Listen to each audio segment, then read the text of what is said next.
Guide of understanding mole concept, mole होता क्या है। तो ये एक छोटी सी ट्रिक से समझो, 1 किलो शक्कर लेना है तो 1 kg इज व्हाट 1000 ग्राम।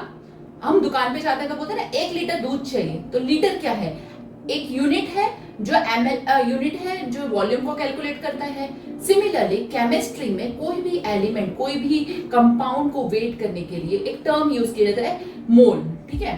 तो मोल, सो मोल कॉन्सेप्ट। अब मोल क्या होता है, कैसे कैलकुलेट किया जाता है, जैसे हमें पता है 1 किलोग्राम को कैसे हम कैलकुलेट कर सकते हैं, लीटर को कैसे कैलकुलेट करते हैं, वैसे ही मोल को कैलकुलेट करने के लिए एक फॉर्मूला है given mass upon molar mass.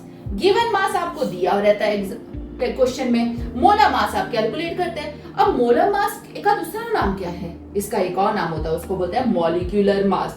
Molar mass similar to molecular mass. अब मॉलिक्यूलर मास हमें कैलकुलेट करना आता है, नहीं आता फिर भी हम समझ लेंगे।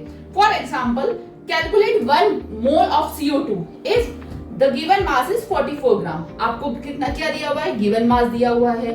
मोल का फॉर्मूला क्या है, mole of CO2 is equal to given mass upon molar mass. Given mass क्या है 44 ग्राम। अब मोलर मास कैसे कैलकुलेट करेंगे, मोलर मास कैलकुलेट करने के लिए हमें formula carbon, what is the atomic mass of carbon 12, oxygen what is the mass 16, 2 times 2 molecules है तो 16 into 2, so what will be the answer 44 U. U is the unit of molar mass. So now mole of CO2 calculate करने के लिए हमें molar mass मिल गया, given mass तो दिया ही हुआ है हमें 44/44, that is equal to 1 mole.